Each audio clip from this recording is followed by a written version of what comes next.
Well, happy Monday, everybody, and welcome to week 5 of the Next Level. I'm glad you're starting your week out with us here at Pathstone Enterprise Center and the Small Business Education Institute. Thank you so much for showing up. And I want to say a real quick thank you to our sponsors at KeyBank, who allow us to bring you this free education and programming every week. So thank you for that. We are, I'm admitting a couple more people from the waiting room here. It looks like Barb Robertson is making an appearance. That is lovely. Love to see Barb back in action. So Barb, welcome back. This week we're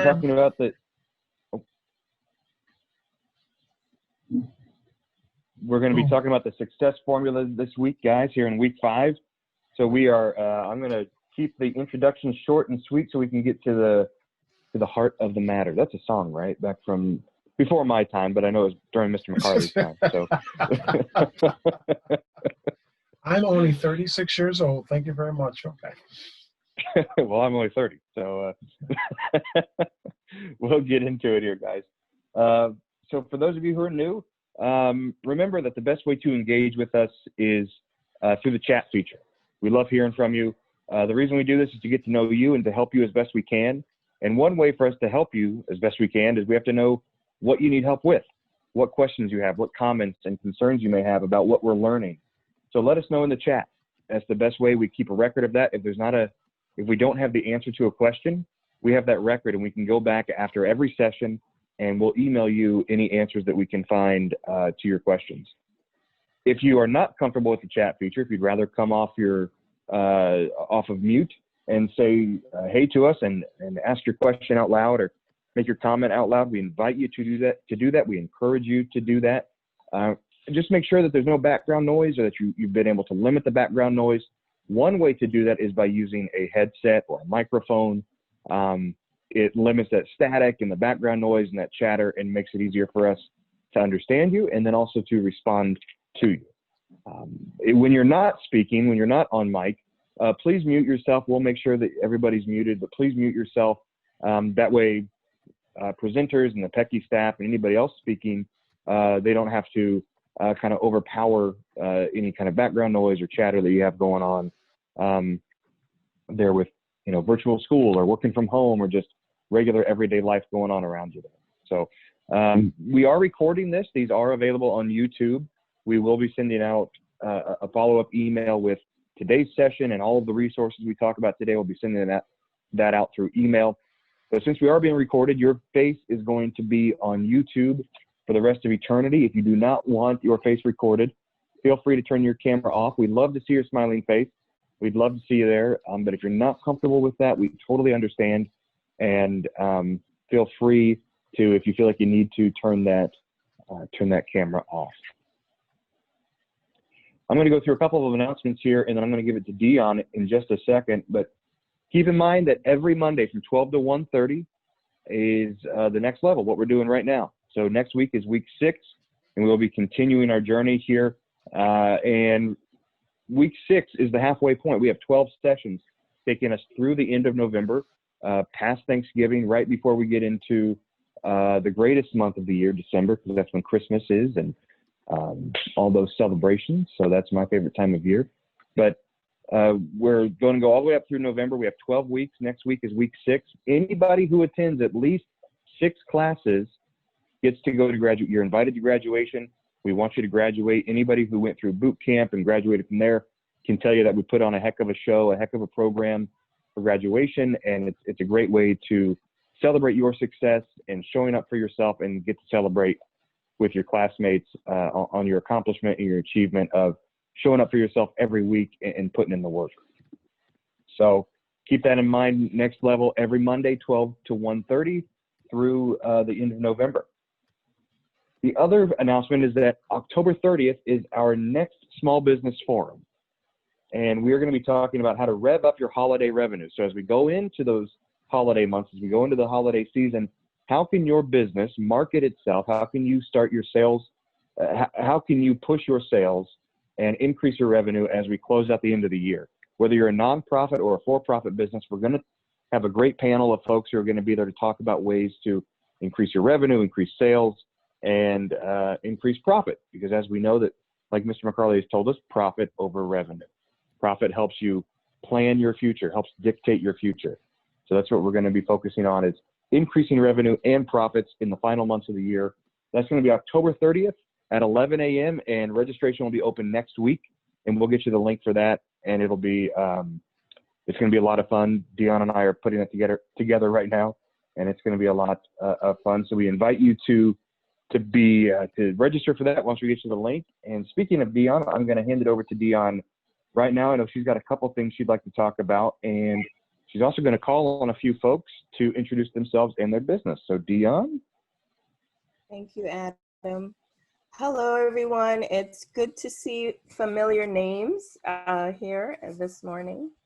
Barb, I would just like to say welcome back. I hope that you are recovering and doing well. Manon, good to see you. I hope you had a successful trip. And good to see everyone else who is on the call today. Mr. McCarley, that plant behind you seems to be growing in leaps and bounds. I think it was just a tiny sapling a couple weeks ago. Now it's as tall as you are. Yeah, vitamins. Right. Okay, so before we get into announcing the three folks who will get the opportunity to talk about themselves and their small business, I just want to share with you some opportunities that have come across my desk in the last few days. The first is a small nonprofit grant from the Junior League of Buffalo. The maximum amount of the grant is $7,000, and grant the deadline for grant submissions is November 20th. I believe Jahida is going to plug that into the PDF into the chat. Yep, there it is. Thank you, Jahida. You can click on what Jahida has plugged in and download the grant application to your desktop. The requirements are in that document and instructions for how to apply for the grant. Remember, this is a grant for nonprofit programs in Buffalo. So if you're in Rochester, I'm sorry, that one does not apply to you. Then there is another opportunity that I am so excited about sharing with you this morning. This is through Ideas 42 Venture Studio. They have started a new program for 2021-22 called Ventures for Shared Prosperity. And this program will be focused on improving the financial health and well-being of low and moderate income people.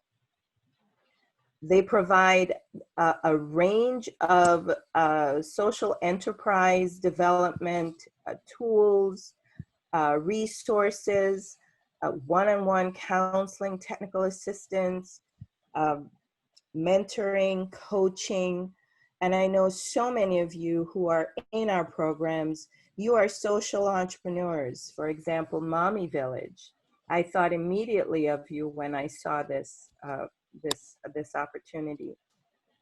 But there are so many others of you, Elijah, for example. And I'm going to, or either Adam or Jahida will plug into the chat. Oh, there we go. Adam did. If you go to that website, you will get all the information you need about the program. If you get, if you're picked for their 21-22 cohort, this is their first cohort, you could earn up to $72,000 a year. They pay you an annual salary. I just think this is such an amazing opportunity, and I would love for you all to apply and see who gets picked for the 2021 cohort. So fantastic, some really great opportunities. And I hope that you take the time to review the information that we've plugged into the chat. I believe the post-event email that you get from Jahida will also include the information that we shared in the chat. Okay, the best part of the workshops for me is getting an opportunity to meet people and hear about themselves and their businesses. And this morning I am going to start with Shayna Broughton. Shayna, are you on the call? Yes, I'm right here. Can you hear me okay? There you are. Hi. Hello. Oh, I'm sorry, my phone is ringing at the same time. Okay. Hi, I'm Shayna Broughton. I am the founder of Our Mommy Village, doula, lactation, and postpartum care for women. I wrote it all down, but of course I'm trying to remember it. But my goal is to make sure that the childbirth experience for Black and Brown moms is better than it's been. Black and Brown moms and their babies die at a disproportionate rate when in care at hospitals, and having doula care and postpartum care and plans help to make sure that mom stays healthy, that mom and baby return home safely, and that there is someone keeping eyes and ears and hands all over the family while she recovers. So that is my business, and that is why I do what I do. Fantastic. Can I just tell you that I love your business idea? I Thank you. love what you're doing. It is so needed. And I'm always talking about Mommy Village, but I could not remember your name. So I'm so sorry. It's Shayna. that's fine. Yes. That's my Thank fault. you. Thank you so much for sharing, Shayna. You're welcome. Okay. If we're doing girl, boy, I'm going to call on Kevin Graham next. Kevin, if you'd like to take yourself off mute and just share using the script that Mr. McCarley has provided us, share about yourself and your business.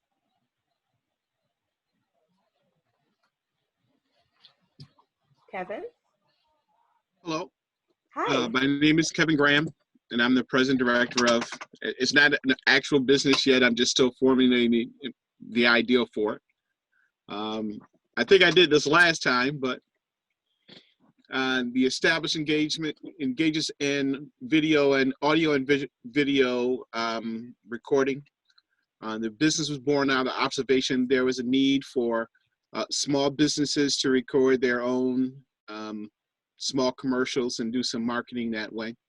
It is our solution is that we can provide, video and audio support or production, and we accomplish this by working with small businesses and trying to help them develop the right way to reach out to their customers. Great, thank you so much, Kevin. And as we go through this series, you might get called on more than once. That's absolutely fine. For example, we have a smaller class this morning than usual, and I think just about everybody who's in today's class has had an opportunity to share. But this is a way for you to refine your pitch, is it not, Michael? That is correct. Which is why we want people to be ready as the weeks go on, because you never know when it's going to be necessary. Great. So one more person. I'm not sure I've called on this person before. Kay. You're showing up as KR. Yeah, Kay said something about she was having an issue with her mic, I believe.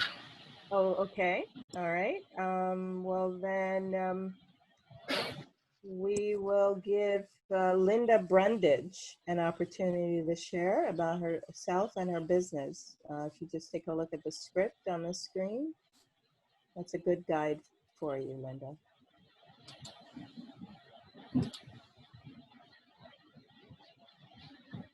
Linda? She says she can't talk right now. Okay, and then I'm going to try Lola. How about Lola?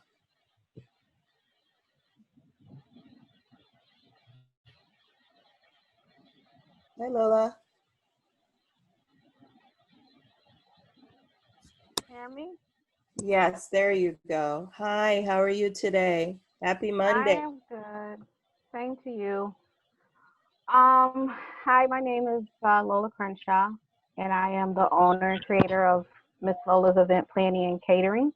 services. Our establishment was engaged in assisting clients and hosts memorable occasions or events.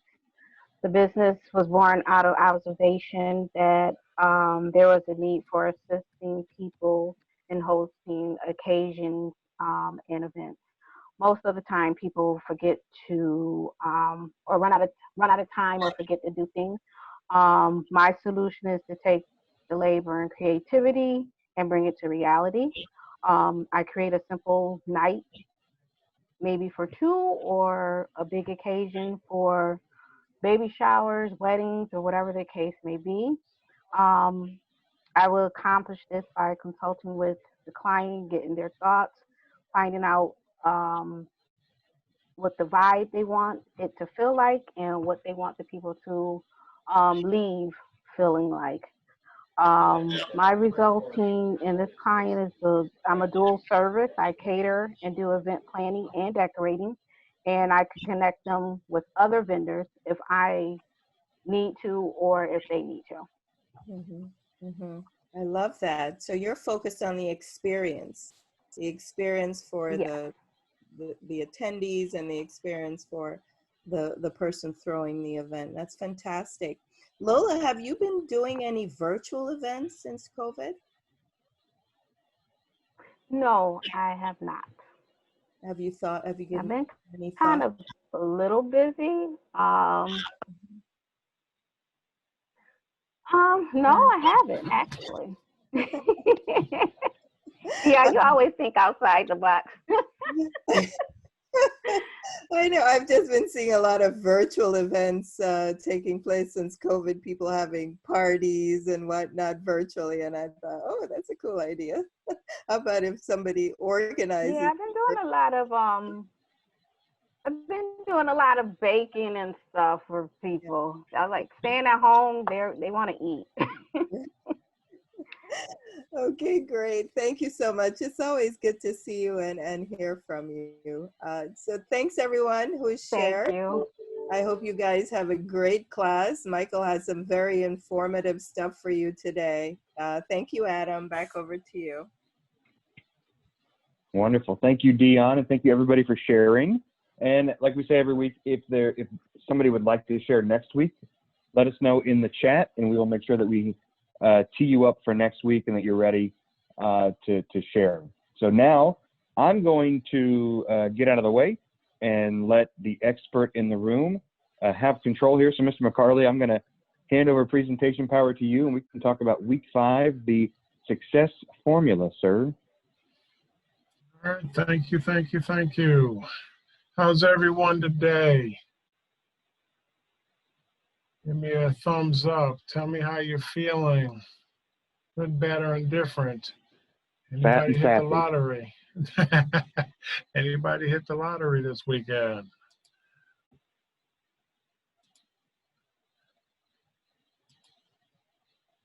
Anybody going on trips?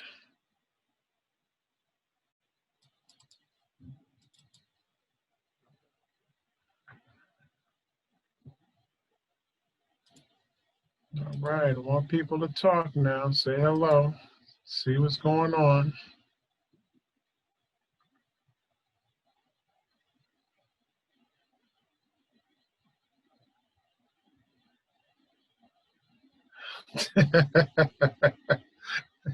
Oh, that's good, Shane. I like that. I like that.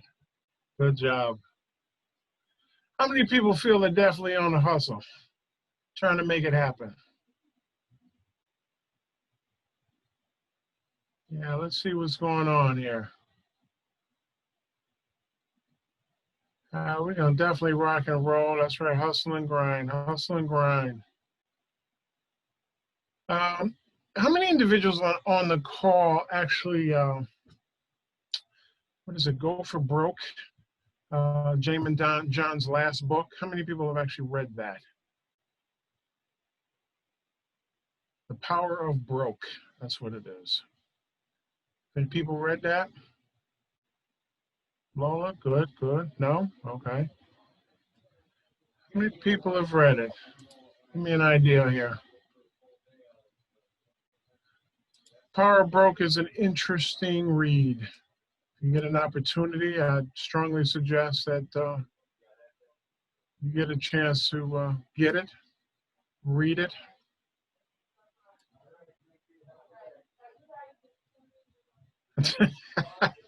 Sherelle knows the power of being broke. Okay.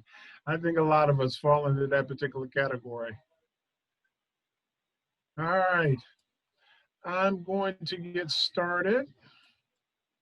A couple of things we're going to actually engage in this particular week, and one of which, of course, is in talking about the success formula, which is actually the step up from before success, one that ties into the other.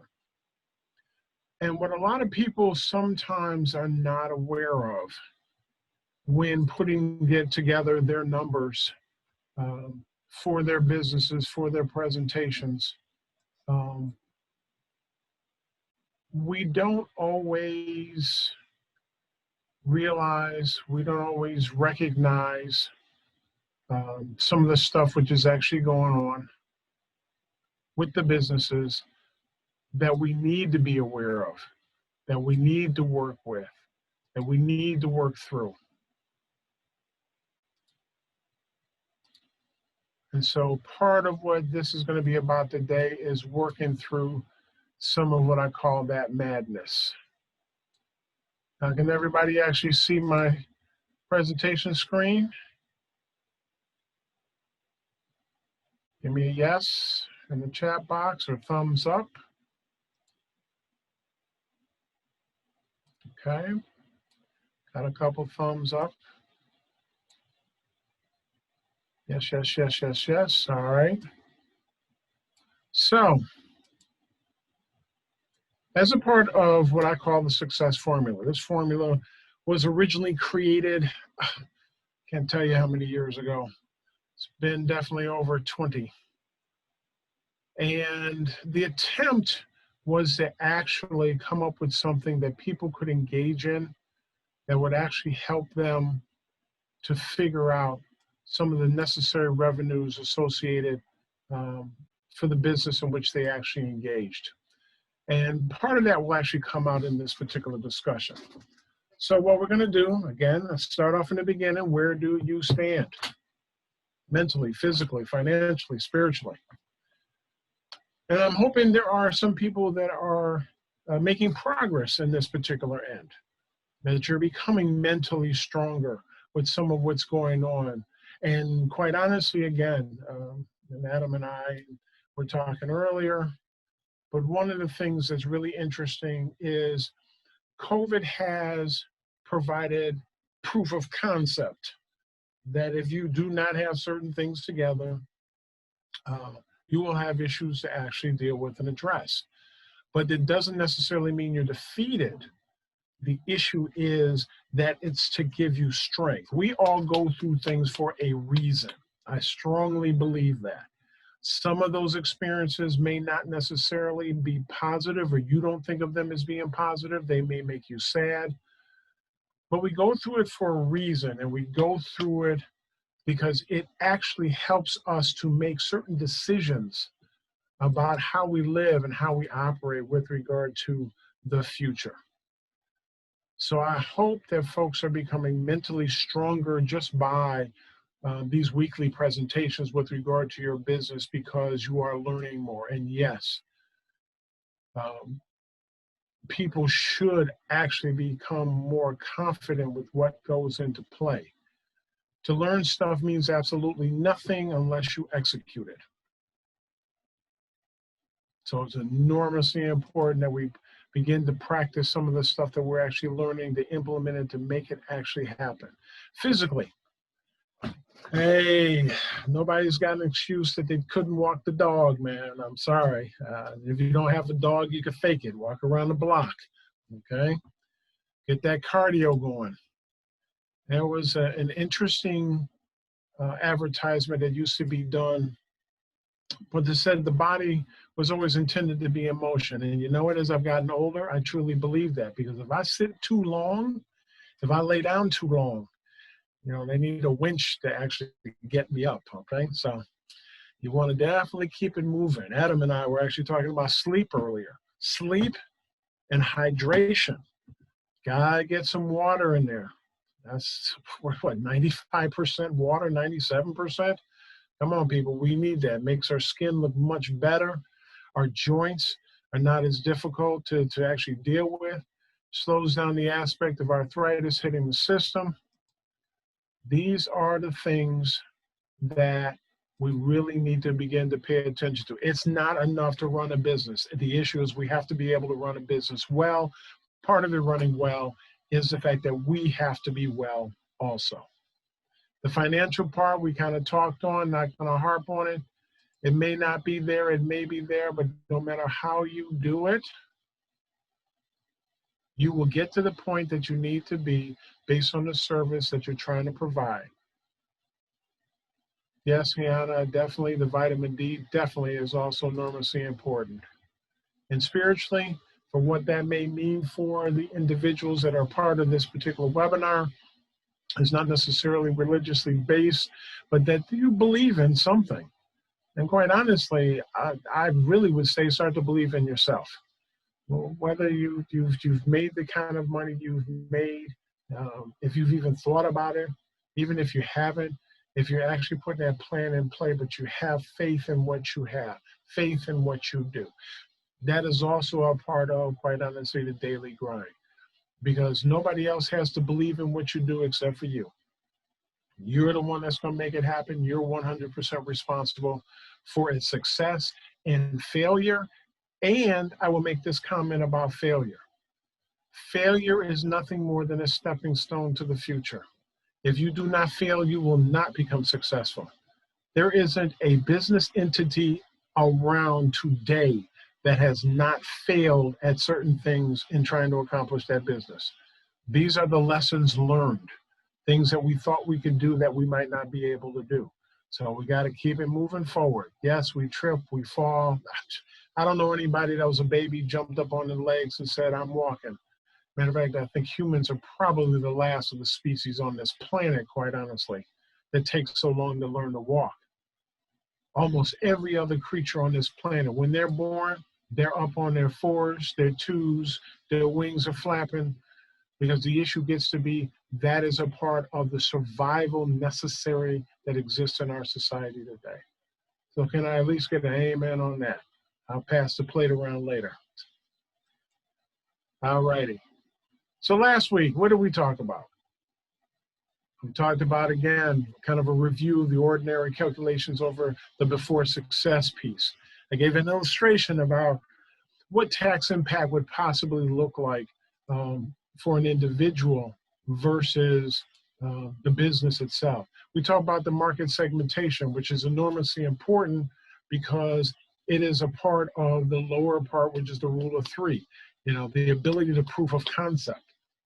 You got to be able to show, and I'm going to say this for everybody to hear, you have to be able to show that what you want to do potentially works.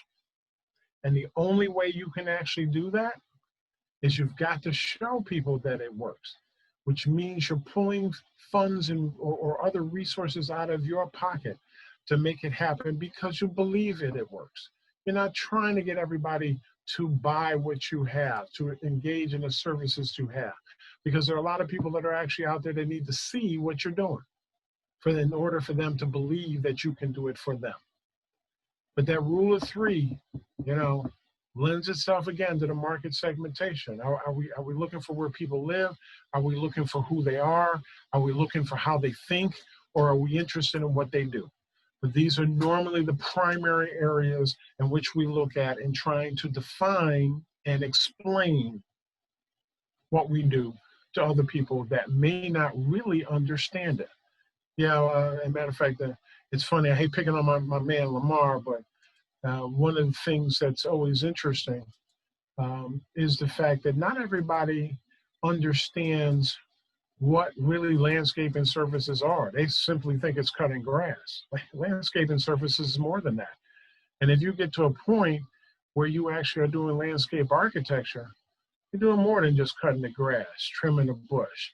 You may be planting entire plots of land, entertainment parks, the whole 9 yards. So people won't necessarily know that unless you actually tell them, and then they won't believe you, so then you have to show them.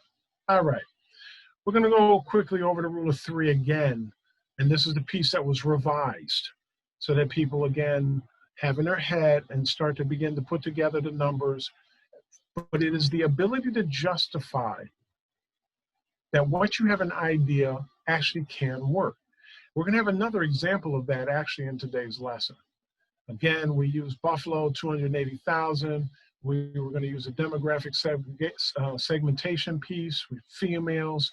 Come to find out, 164,000 of them. But we rose our area that we're looking to actually engage from 40,000, which only gave us, I think it was 60-something thousand individuals, to now we rose it to 60,000 individuals, people making that kind of money or less, and we came up with 82,000 individuals. Now, of 82,000 individuals, which was our demographic specific, we wanted to break it down to our specific market, i.e., how many people can I potentially get my hands on to make what I need to have happen work? And it happened to be 2,400 based on how much the product was being sold for, which is only $20. We came up with $49,000. The bottom line was the $49,000 under proof of concept exceeded what we had already determined as our goal of $47,490. Which means this is a reasonable idea. This is a reasonable venture. Even for people who have already started their businesses. And this becomes really, really important. And I'm going to tell you this as an underwriter. You started the business, but not to record the money that you made, but more importantly, the money that you spent. You do yourself actually a disservice, and then not to file on it. Like, I didn't make any money. But what was defined as making money? Okay, so you didn't make a lot of money, but you spent money. And to validate that the business actually is a real business, you gotta file with the IRS. You have to participate in the collection of taxes in this country. I'm sorry, we live in America. Freest country going around. We got a lot of issues which are actually happening. But we just don't operate from, oh yeah, I got a business and I make $1 million. Got a tax return? Did you file it? You come to me and you need $10,000, $15,000, $20,000. I'd love to give it to you. But if I have no proof of what you did, I mean, it's useless. All it is talk. Okay? All it is talk. So, anybody have any questions offhand? Does everybody get an idea of where I'm coming from? Are people's minds starting to gel around the aspect of the things that we need to do? Give me a thumbs up, give me yes, give me no, give me I don't understand.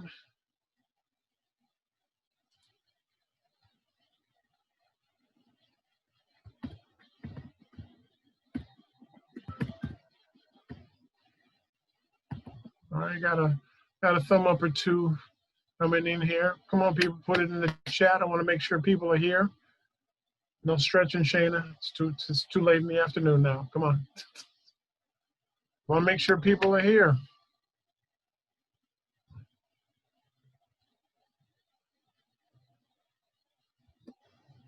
All right, get a couple of yeses. Come on, I got 21 people in here, and I only got a couple thumbs up as far as I'm concerned. I've got a few, yeses maybe. This is why I know a lot of people don't like to show themselves. I like to see people. I like to see those wonderful smiles on people's faces, and also to be able to tell whether or not folks understand what's going on. We're trying to teach so that people learn, so that people become successful. And just as a note, I have to commend and also applaud Pat Stone. I think everybody should do that. But a lot of people do not realize, in Buffalo in particular, and a real effort to try to help small businesses succeed, Pat Stone has stepped up to the plate. I've been doing this a long time, but Pat Stone is making it happen. That's why I'm a part of trying to help them do what needs to be done so that we can get a lot of people to move up and move forward. What did they say? Either sit on the pot or get off. Well, hopefully people will hurry up and get off. All right, what else we got here? Got a couple yeses. You're welcome, Dion. So, I put this piece about the story back up again. Haida actually put the summary in the front so people could actually see it, but I've just added this again because I want people to really begin to practice this kind of format, okay? Your introduction, who are you? What is the name of the company? What role do you play, okay? And what is the business that you engage in? And one of the things we talked about was looking up what you do in NAICS.com. NAICS.com. I'm going to actually put that in the chat again because it simplifies what you do, who you are. You talk to 100 people, but if you talk to 100 people, you also said exactly the same thing to 100 people. Not the story to the left, and oh, by the way, after I left the grocery store, I tripped on a rake and had an idea to do this, that, and the other. People don't want to hear that. They want to hear what you want to do. And the more interesting, you want to surprise them. Surprise them with the fact that you tell them less so they want to hear more. And again, why was the business started? What did you observe? What was the need that you saw that was lacking? One of the solutions, how do you make it work? A lot of times that's defined as a feature. And how do you accomplish that so-called solution that you have? That's a benefit. And again, of course, what is the result? And I didn't hear a couple of people talk about the results of what happens when they provide services for the client, but that's kind of a poke at people. My services are so awesome. People just, they love me. They float across the room. You know, I've got 720 calls that I get every week trying to answer because of people who are interested in my service.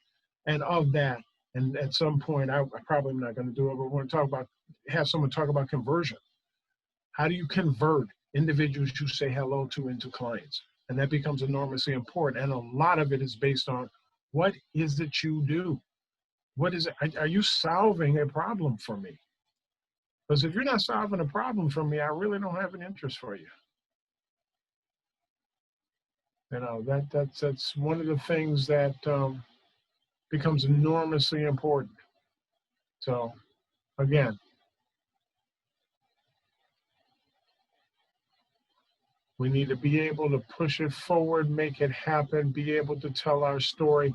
And more interestingly, and I've been playing with this, I'm going to take an element out of that whole presentation piece. And can you give me a presentation minus a particular element to be able to flip the script? Because you want people to want to know who you are. You want people to know what it is that you actually do. I mean, doesn't everybody, well, let me not assume, I'm sorry. Does everybody which is on this webinar want other people to know what they do? Give me a thumbs up, say yes. Okay, got some thumbs up.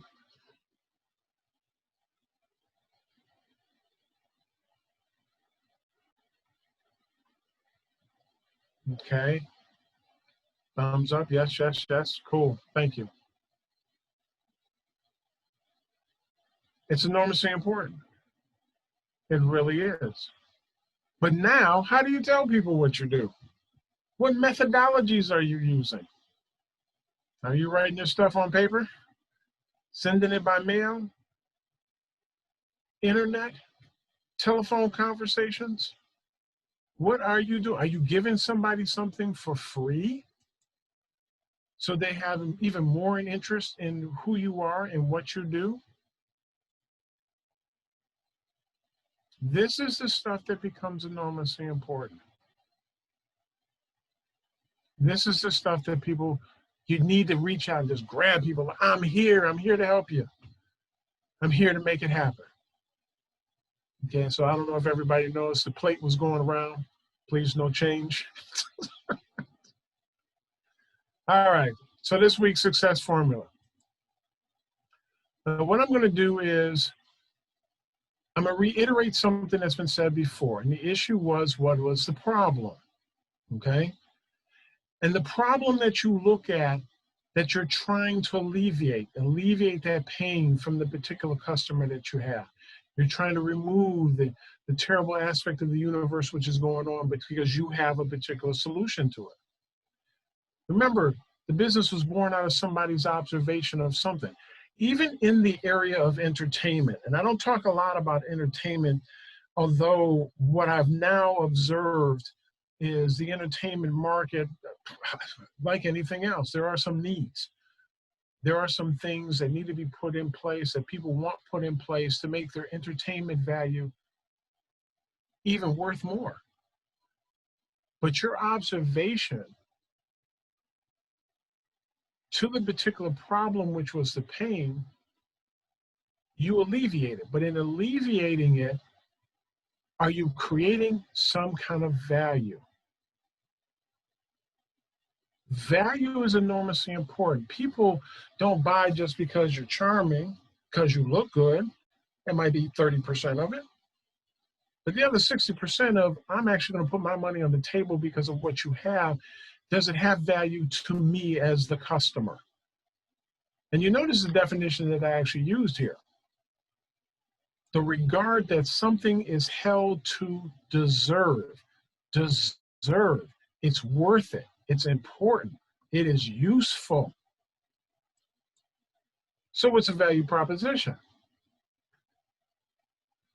Can you explain that value in the pain that you actually alleviate or the pleasure in which you actually are providing? The simplest aspect of value proposition is, can you deliver on what you say? That's the bottom line. What are you delivering, and can you deliver it? This is a part of this, we accomplish this by. So everything in that pitch that I'm trying to get you guys to do, it all serves a purpose. It all serves a purpose. Each one of those sections serves a purpose. But the value proposition primarily is, what am I delivering? More importantly, can I deliver it? Short story, I've been doing this now, long time. 40 years is a long time to watch people keep doing the same things over and over again that are not getting them anywhere. Matter of fact, I think that's the definition of insanity, if I'm not mistaken. One of the biggest issues that existed, especially for people I dealt with that had municipal contracts. These are federal, these are state, and sometimes, quite honestly, just in person, people to people, small business to small business, was the ability to deliver. You got to be able to deliver what you say you can deliver. More interestingly, and the more difficult part, is to actually convince your client that sometimes that delivery may take more than 5 minutes. I had a good friend who does renovations. He was talking about this woman actually complained. She's like, you've been in my bathroom for 5 days working on my bathroom. Why did it take so long? Oh, I don't know. I pulled down half a wall, took out your toilet, your sink, had to repipe some of the stuff that you had in play. All that stuff doesn't happen in 4 hours. Then I had to put up some mud. You wanted painted. You didn't like the color that you picked, by the way, the first time. I got to go back and get another color after we have 3 discussions on that. Yes, I was at your house for a week fixing your bathroom. So the customer And especially because of technology nowadays has gotten caught in a set of circumstances that they think everything is immediate. It is not. And you sometimes on the back end have to learn to cushion that aspect of this may take more than a minute. It's quiet as it kept. A proficient, and I use that word cautiously, but a proficient business plan takes 1,400 hours at least to put together from a basic service business. You got people selling products and stuff, you can put it together in 20. Yeah, you can put it together in 20, but you're probably going to miss a whole lot of things in it. And you're definitely not going to get $1 for it. So you have to understand that speed has a place, efficiency has a place. But the ability to deliver must be very clear.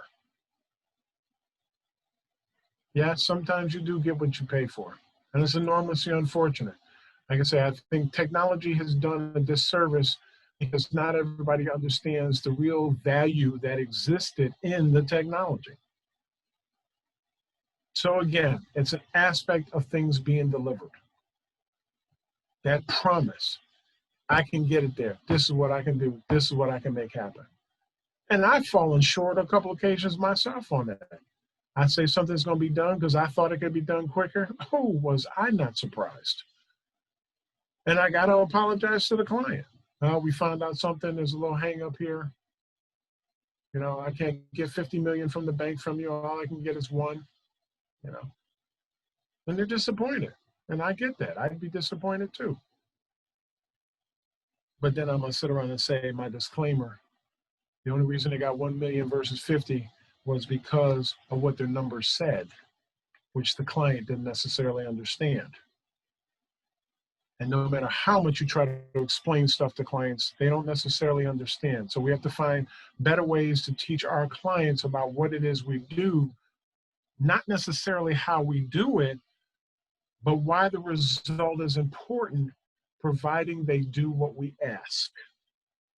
Did that make sense to everybody? Give me a thumbs up if it makes sense to you. Let me know if you agree or disagree.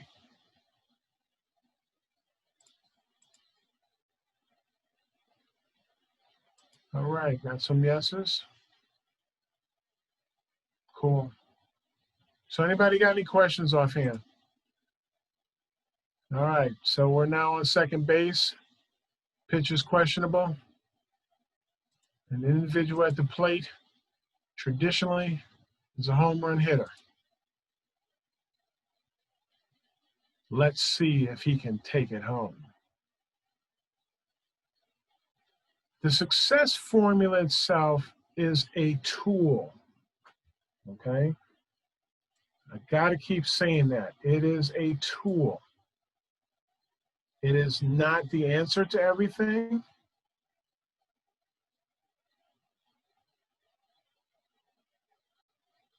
Oh, my apologies. Yeah, I get it, Lamar. And we're gonna make that. But that error is a learning lesson, man. That's a learning lesson, okay? This is why also habits become enormously important. There are bad habits, but there are also good ones. And so it's just running through a very particular checklist that you might have. But the success formula is a tool to set financial goals for the company. When they are incorporated in your projections, you will then achieve the proper financial success in the business. Again, when they are incorporated into your projections, these are including all the stuff that impacts the business, but not just the business. You are impacted as an individual, as an owner. It's not the fact that I get a salary, even that I put it in the numbers, because a lot of times that's not even real. If you remember my comment about use for business funds, which is underneath it, employees, operational expenses, operating debt, and then you. If you can pay what you need to live on an average monthly basis, the reality gets to be that everything above you has been satisfied and you're doing really well. Trust me. Even if all you were making was $1, you would do very well. But please remember, it is a tool. It is a tool for your financial future. It is a goal to reach. And when you actually utilize the success formula, it's meant to be used over and over again. Because if you've actually reached or accomplished the numbers that it is actually determined for you, you got to recalculate it. You don't want to stay dormant and making the same thing.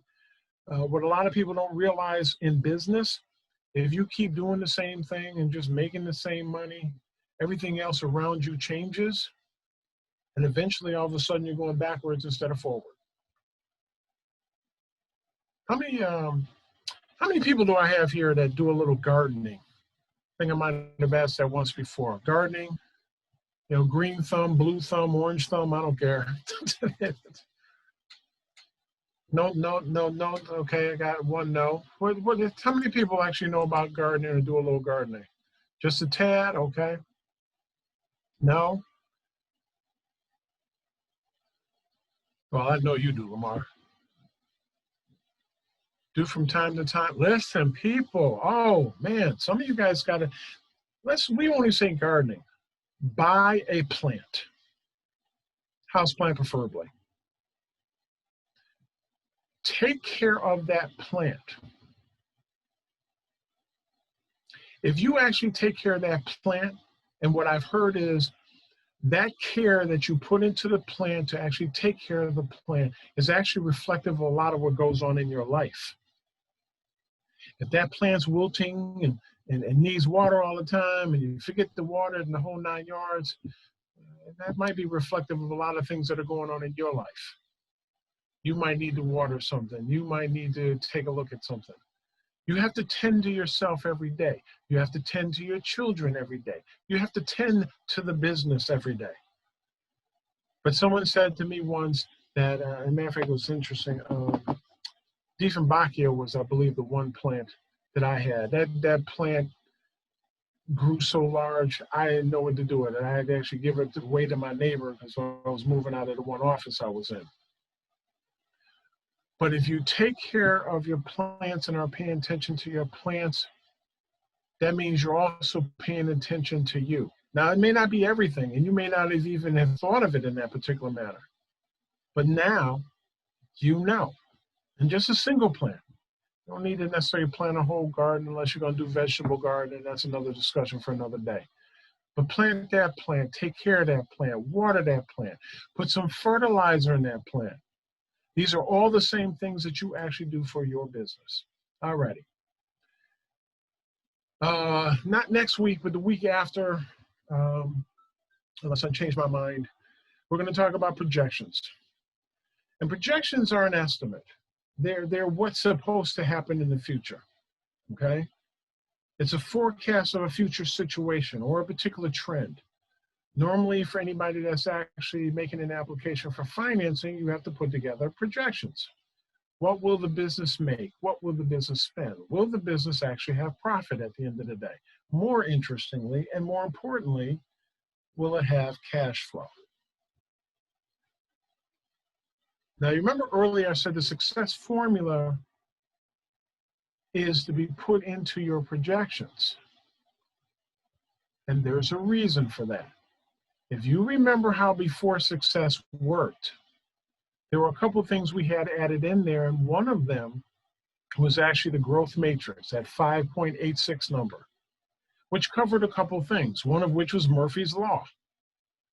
One of them was, I'd like my clients to help me pay a little bit on some of those taxes I have to pay to the U.S. government in New York State. But more importantly,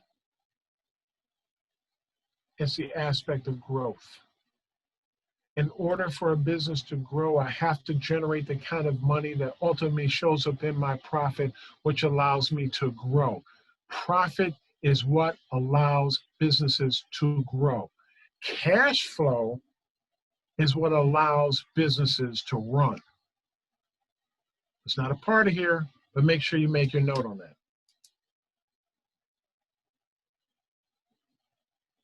Everybody got that down?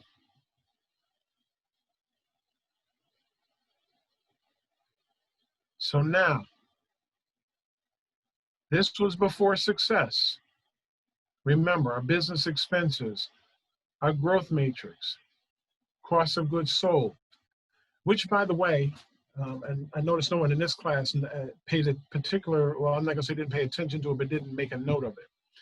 Cost of goods sold is not tied into business expenses because cost of goods sold items have a tendency of being categorized as one-time kind of deals.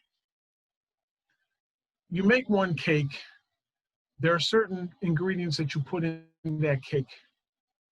And so that might be the only cake you cook for the year. You don't put it in the business expenses because your expansion in the business itself, the monies that you need to cover, even better, let me put it this way. Does anybody know what a budget really is? Somebody give me a definition in the chat box. What actually is a budget? And let me simplify it even for you. Is a budget the reflection of how much money you will probably spend, or is it a reflection of the money you already have that you need to spend?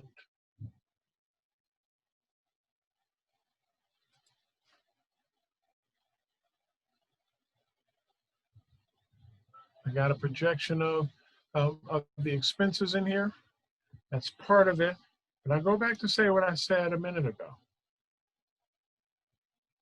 Is a budget being put together because of what the business needs to spend?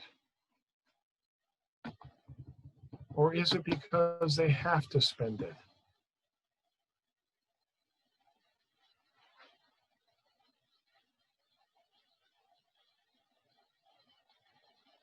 Good definition, Kay. Need to spend, yes, need. The estimate of what you need. A budget is not the aspect of what I need to spend for the business. Now, I have people who argue with me on that one, but I will explain. I need to do a lot of things. Understanding what money I need to spend to operate my business, yes, is one of them.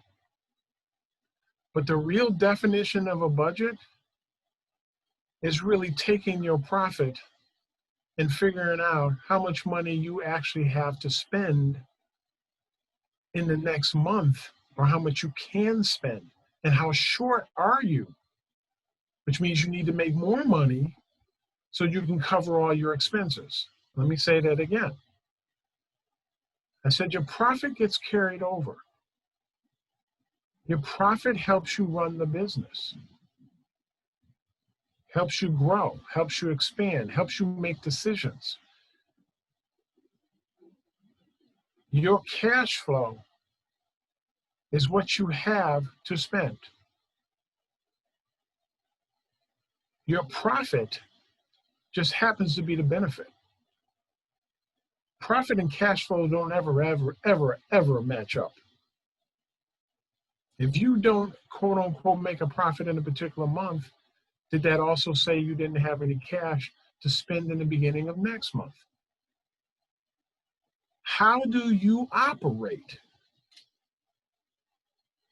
Most of us work jobs. We work that job, we supposedly save some money. What do we do with some wealth? I'm sorry. Nobody can save any money from most jobs. Let's put it this. Let me change that a little bit. We work a job. We get paid. But what we get paid, we have to put out for bills that we have. Mortgage, rent, utilities. But we're constantly having to work to get paid to pay our bills. That's not how we should function. That's the whole concept technically behind wealth. It's that I've made some money and I've generated additional money, so I have money to pay bills that are coming up that don't interfere with my little pocketbook change over here. Let me put it another way. Are you making the kind of money in 1 month that will cover your expenses for 2? Are you making enough money to cover your expenses for 4 months? Are you making enough money that where if you save some of it and in the following month, you add that money to it that was left over as a matter of profit, which leaves you cash, which will cover 6 months?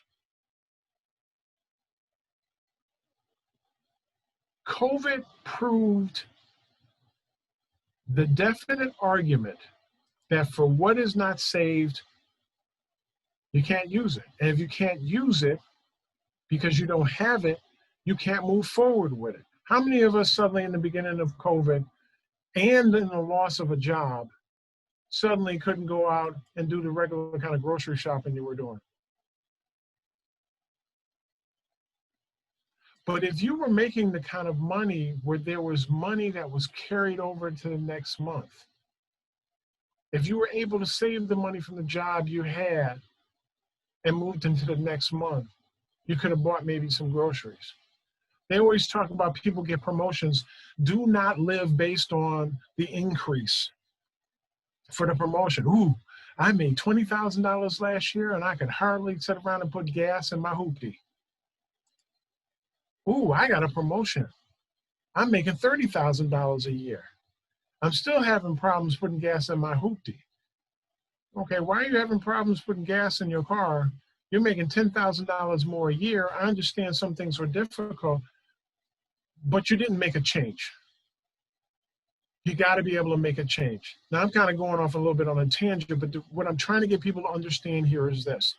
Before success in and of itself tells you really how much money you need to make to be able to cover the bills of the business and to begin to generate the kind of money that you have sitting there. Has anybody heard most of these folks that, you know, are Tony Robbins and what is it? Akil Jamal and a bunch of other people who are sitting around making, they're all wealthy. They're all making this money. They're all doing, you know, little seminars and we're going to get you joined in with them and stuff like that. These people have a crap load of money. I'm not going to say they don't know what to do with it, but they got a whole lot of money.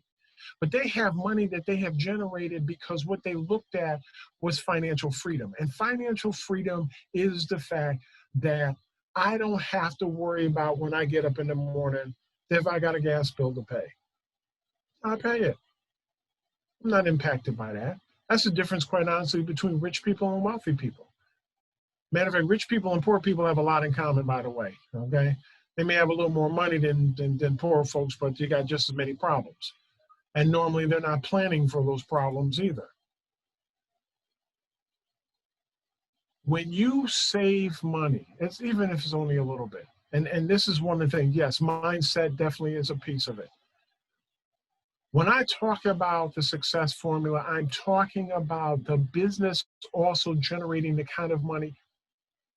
How many of you know businesses that actually invest in the stock market? Not the individuals, but they're taking the money because they have extra money. They're strategically thinking about investing it in other things. They're buying other businesses. They're partnering with other people in business ventures. This is how you make money. You're able to hire people. It's about money, making money, ideas growing, and to expand what you do. Before success actually covers that. But then I ask the important question. What about you? Are you in those business expenses? Are you making a salary? Probably not. And a couple of weeks ago, I made the comment that when you run your own business, especially as a DBA, you're not really directly participating in the retirement system as you did as an employee. So now what ends up happening is, where are you in this? I knew so many contractors, all these great projects they're doing, making money on the projects, paying their people. And then I was like, wait a minute. How are you getting paid? Well, I'm going to wait till the end. I'm going to collect the retainer.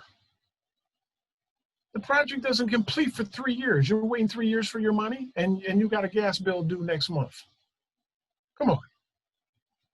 So it's about generating the kind of funds. This is not about really getting rich. This is about being able to generate the kind of money so you can run your business and you can run the business and being a lot less stressful about the business. Now, there's some other elements that are in play, but this is a good start.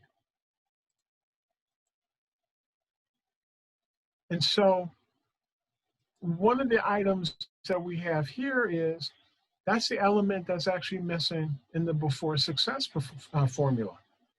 You're not in here. So let's correct that. We want the business to go and be not just good, but we want the business to be great. We want the business to accelerate. We want you to be successful. We want you to have the confidence to go out and take chances. So is everybody ready? This is for your eyes only now. Ta-da! Drum roll. Music plays in the background. The add-on is lifestyle and retirement. One of the first things that happens when individuals actually get larger monies based on their business is the fact that they spend it.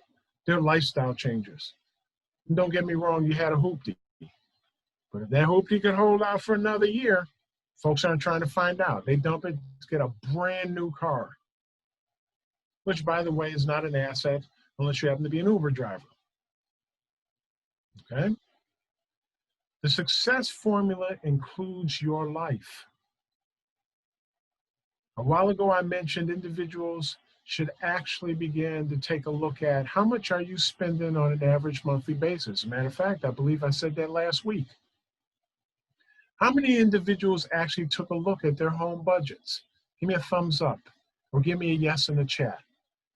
How many people actually looked at their home budgets and how much they actually spend on an average monthly basis?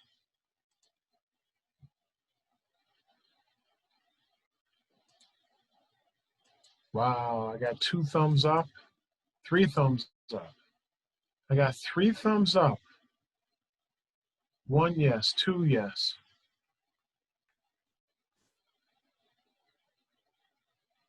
Started that budget? Okay. Yeah, it'll take you back when you take a look at how much money you spend in. One of these days, okay, I'm gonna do a thing. I call it an active lifestyle budget. I have to talk to Dion or whatever, but it's an interesting class piece. But when you start doing that and taking a look at how much you actually spend, and unless your idea was not to have the business take over the job that you have, how are you going to pay your bills? So the whole point behind the success formula in its entirety is to cover your expenses, retirement, and what it costs to run the business in and of itself, so that you can be successful.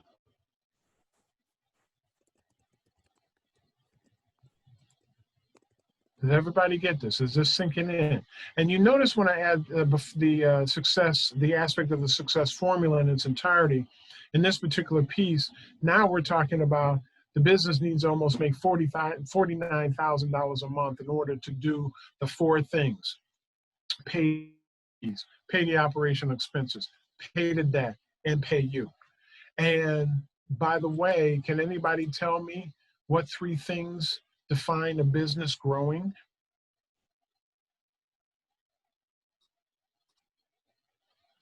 Can anybody tell me what 3 things gives someone an indicator that a business is growing? I'll make it even more interesting. That'll let a banker know that you're growing.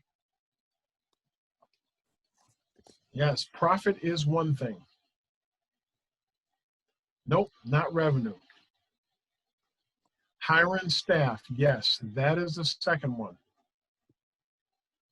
Nope, not the income statement, not customer service. What's the third item that you can actually tell? Now, AR is a good thought.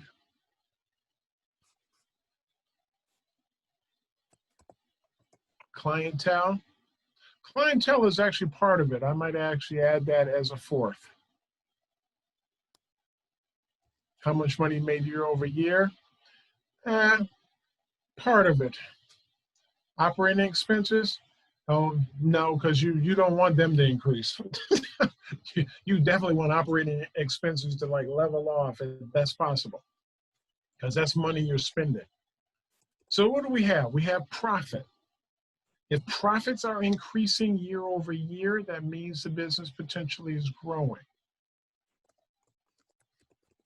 If we hire people, that means we have to be making more money because we're actually able to hire folks, because you got to be able to pay them. What's the third item? Assets and ROI are actually interesting.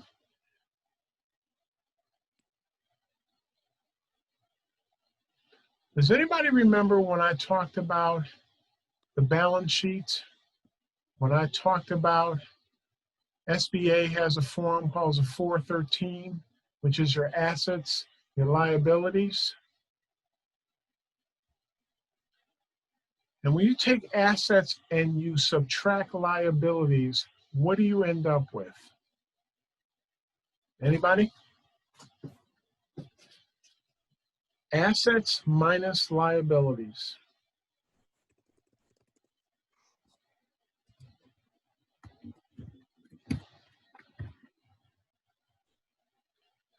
Oh, net worth. That is correct. You know, Tyra, we're gonna have to do something special for you. You've been coming up with a lot of right answers lately, huh? Trying to figure out if you've seen the cheat sheet lately or what. Okay? But it is net worth. It is net worth. Because net worth dictates the value that an individual has, the value of the business. When you're selling a business, you may look at, well, do they make revenues? I want to know, do they make profits? Do I have an ability to hire some people? Because if I take over somebody else's business, some people may not want to work for me, so I got to spend money to hire. Do I have enough money there to do it? But more interestingly is the business worth anything? Are its assets, that which helps it to generate revenue, worth more than what the business might own that it owes to somebody else? And that's enormously important. And one aspect of, quite honestly, of liability, though it's not dictated as such, is whether or not you have investments from other individuals, not loans. Loans are very, very clear on the balance sheet. But if you have an investment from somebody else, which actually shows up in the owner's equity platform, because you're not necessarily paying that person, but they are looking for an ROI. So is everybody beginning to kind of get what I'm saying here? Give me a yes. Let me know what's going on. People kind of get to understand that. Give me a thumbs up. What I'm trying to say or introduce to you. Okay. Now, I want you to remember this figure, 49,000. I'm going to ask you the wonderful $50 million question. You put that you're making or you need to make $49,000 a month in your projections, okay? Because remember I said success formula is to help you put your projections together. Everybody got that, right? Thumbs up. Okay. You put together a package. You're actually going to submit this package to a banker. Do you think that a banker is going to believe that you as a new business are going to generate $49,000 a month? Give me a yes, give me a no. Got a couple of head shakes that are no.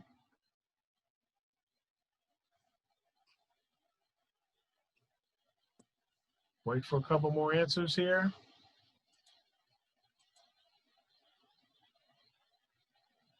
They're not. They're not going to believe on a good day that you're actually able to generate that kind of money on a monthly basis. But there is nothing wrong with the number that you actually created, because you need to understand what that number is in order for you to be successful. So what do? You don't want to look foolish in submitting a package that the banker is going to say, wow, really? Serious? Okay. You want the red pill or you want the blue pill? Okay. So why don't we just divide it by 3? Seems simple enough, right? But let me show you what happens. Our 49,000 overall divided by 3 is giving us about 16,000 and some change. Now, does everybody happen to remember when I did the comparisons, the ordinary calculations and before success? And one of the comments that I made was the person figured that they needed $12,000 to cover their expenses for the business, and ultimately they didn't have a profit based on their expenses. Oh, and I'm going to tell you why you're going to use the figure 3 in a minute. Well, let's use that original set of numbers. We're going to change our projections a little bit. And ultimately what it looks like is this. Here's our 16,000. This was our cost of goods sales on the original calculations that were put together before success. Our expenses were $7,300. Net profit before taxes is $4,310. If anybody remembers one of the things I said about what was wrong with the original calculations, because this used to be 12,000, not 16, I said there was retirement involved. It was at $3,000. Does anybody remember that? Give me a yes. Shake your head. Give me a thumbs up if you.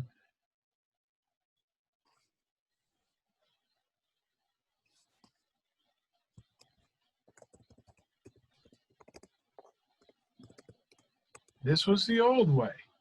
Remember? There's the 12,000. Here's that 47 I talked about. Gross profit was 7. Here's that 7,300. But you had a net income from 9. Look what happened here. This is up to 16,000 because I divided by 3. Now, Lamar actually made a very interesting statement here. And it says that the business made no money because of that. But the business did. I just showed you this. The business actually made money. This was more than the 12 from the original. This was the old way. Originally it was 12. You're making 16 now. You have enough to cover cost of goods sold and the expenses that you have. This is just a shorter sheet of this. But remember, net income over here was 9.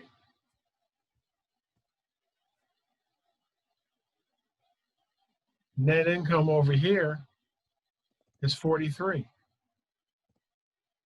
You actually have money left over. Minus 3,000 that was a part of the original calculation for retirement. Again, this is covering you. You now actually have some money. And guess what? Do you think that a banker might believe more of a $16,000 a month versus a $49,000?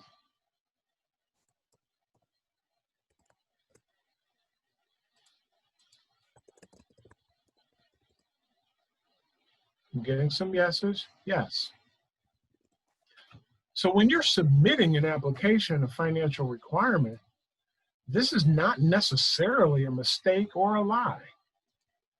It's just we've reduced the numbers so that it's reasonable for our banker to digest.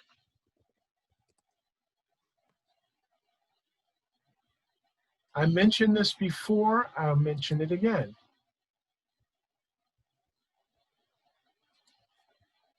You will always operate in 2 separate arenas. Some of you may have heard the comment, when you're operating a business, you really have two sets of books. Doesn't necessarily mean you're doing something illegal, but you have two sets of books. You have a set of books that really identify all this money that you spent for the business.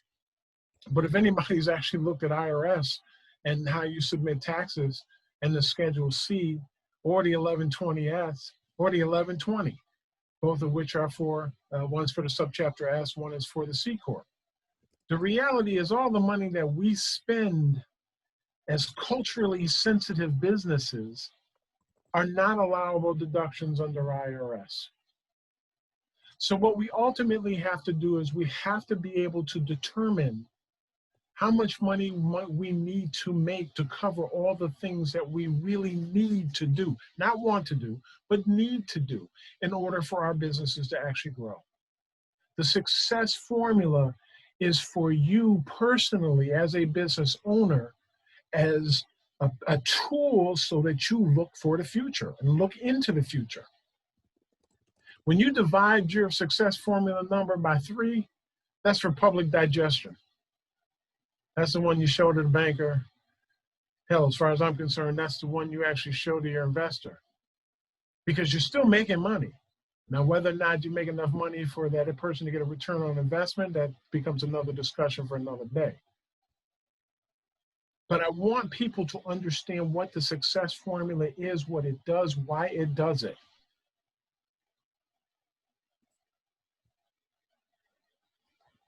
It is a tool for financial goals. What do we have here? That's really reachable, 48,000. That's the one we show past on. No, you don't show them the 40. Sorry, Dion. You don't necessarily show them the 48,000 because, again, unless you've got some records that show that you actually can make that, now that's another story altogether. Okay, but I would have more reason to believe that you could potentially make $16,000 a month based on the expense, or based on the example we actually have. And like I say, one of the things, this is the difficulty about not dealing one-on-one. Yes, people can call me, we can continue to have this conversation, and I can show you specifically based on the business that you have exactly what your numbers should probably look like as far as the success formula is concerned. Matter of fact, I encourage you, give me a call. Give me the numbers and put them in a quick sheet. I'll show you exactly what you've got. Because everybody needs to understand this, and this is a first step to your ultimate success.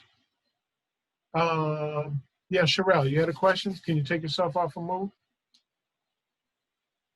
Yes, it was about last week.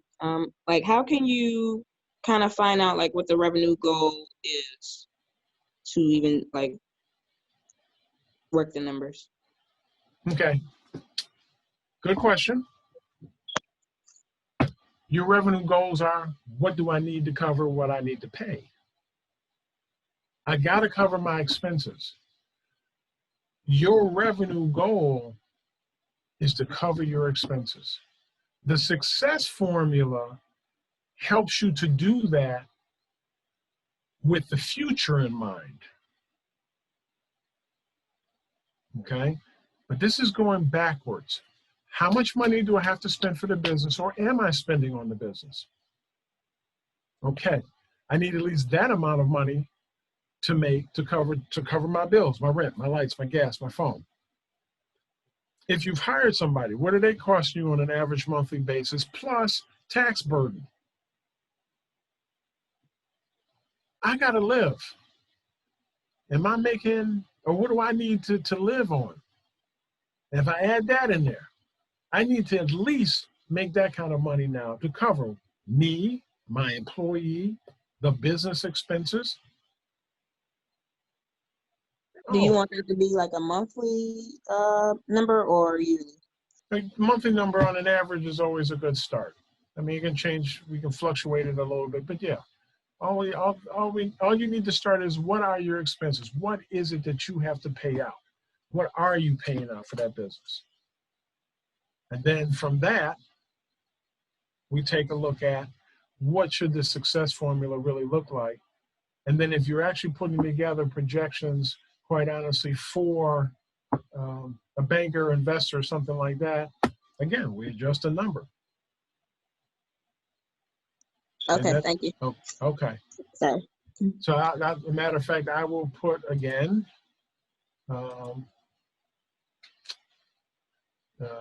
Let's see. I actually just got a new email. But does everybody kind of get this?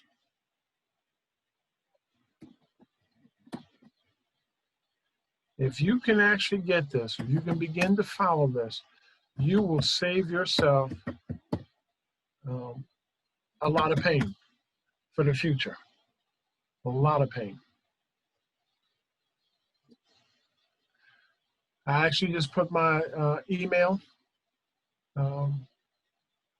It's Buffalo, SBEI, @gmail.com. And my work phone number, 239-6417. And we can work through this.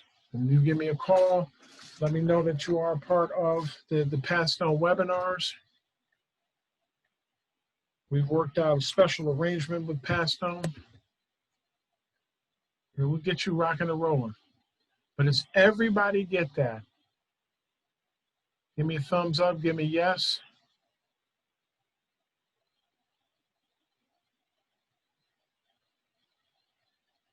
Oh, Adam, they've been stunned again. I don't get it. A lot of people saying yes. Good. I'm glad. I'm glad. Because what I got in store for you guys next week begins to justify what you've actually been taught. It starts to put the pieces of the puzzle together. And for those of you who do not know about Michael Porter, who've never heard of the 5 forces, do a little homework this week. Because that's what we're going to talk about, the 5 forces. They were originally designed, again, to cover the aspect of interest. Everybody does stuff for the big guys. You know, what's the industry impact? But when you actually take a look at the 5 forces, they are also the same thing that we actually deal with as small businesses day in and day out. And 2 of them we don't even think about. So Michael Porter, next week, the 5 forces. All right, Adam. I've tried to do what I can do. Loved it. Wonderful, wonderful. We are into the success formula, and I love Porter 5 forces, so I'm ready for next week. But I think everybody here will get a lot out of next week, as I'm sure we did this week as well. If you guys missed anything this week, or if you've missed anything in the weeks past, every session is available on our YouTube channel, Biz Up Buffalo. You can put it in the YouTube search box there and find us. Mr. McCarley, thank you again for another great class and being a top-tier educator. My pleasure. It's always great when you can have an educator who's also an expert on their topic come and talk to you. So we are almost halfway through, guys. Next Monday is week 6. So again, 12 to 1:30 on Mondays. Next week is week 6. That's a halfway mark. And we're going to be talking about Porter's 5 forces. Do some homework. Get a little familiar with that before you come to class, so that we can you're more informed and can ask questions. And Mike, do you want to give me screen sharing power there? There we go. Make me host. Thank you, sir. Let's see. And I will share my screen so we can get to the most important part of the day here, which is food. That's why we're here, right? We not only do we get educated, but we also get food. And since we can't be together in this time of COVID and crisis, we can't feed you directly. We do want to give everybody who joined us today a voucher for, if you're in Buffalo, Freddie J's Barbecue or Sunshine Vegan Eats. If you're in Rochester, El Pilon Criollo or the Arnett Cafe. Now, Freddie J's, they are currently doing some renovations and retrofitting, some construction. So they will honor those vouchers. Jahida, is there anything I'm missing on the Freddie J's situation? What should people know if they do have a voucher for Freddie J's? They can still request the vouchers for Freddie J's, but just keep in mind that they will reopen Monday the 19th. So, feel free to request that voucher if you'd like. Just hold on to it.